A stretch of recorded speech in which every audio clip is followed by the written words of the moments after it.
La France insoumise lance une procédure de destitution contre Emmanuel Macron. C'est par ces mots que Mathilde Panot, chef de la faction parlementaire du parti, a annoncé sur X une initiative audacieuse visant à mettre fin au mandat du président français. Ce projet de résolution, conformément à l'article 68 de la Constitution, accuse le président de manquement à ses fonctions et marque une escalade majeure dans les tensions politiques en France. Selon l'article 68, une destitution présidentielle peut être initiée par un groupe de députés représentant au moins 1/10 de l'Assemblée nationale.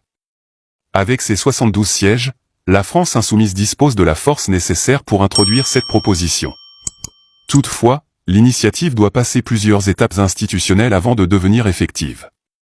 Une fois soumise, la proposition de destitution est examinée par le bureau de l'Assemblée nationale.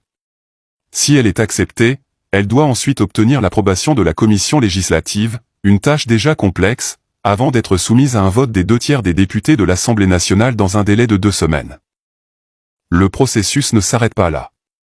Après cette étape à l'Assemblée, la résolution de destitution doit franchir les portes du Sénat, où la gauche n'a pas de majorité, rendant l'issue de cette initiative encore plus incertaine. En effet, la France insoumise n'a aucune représentation directe dans cette chambre haute, dominée par des forces politiques plus conservatrices. Si, contre toute attente, le Sénat approuve la résolution, les 2 chambres du Parlement se réuniraient en session commune. Pour que la destitution soit effective, il faudrait le soutien massif de 617 des 925 parlementaires, un objectif ambitieux et peu probable compte tenu des dynamiques actuelles au sein des 2 chambres.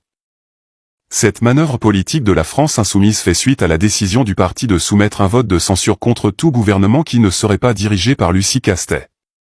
La candidature de Castet au poste de Premier ministre ayant déjà été rejetée par Macron.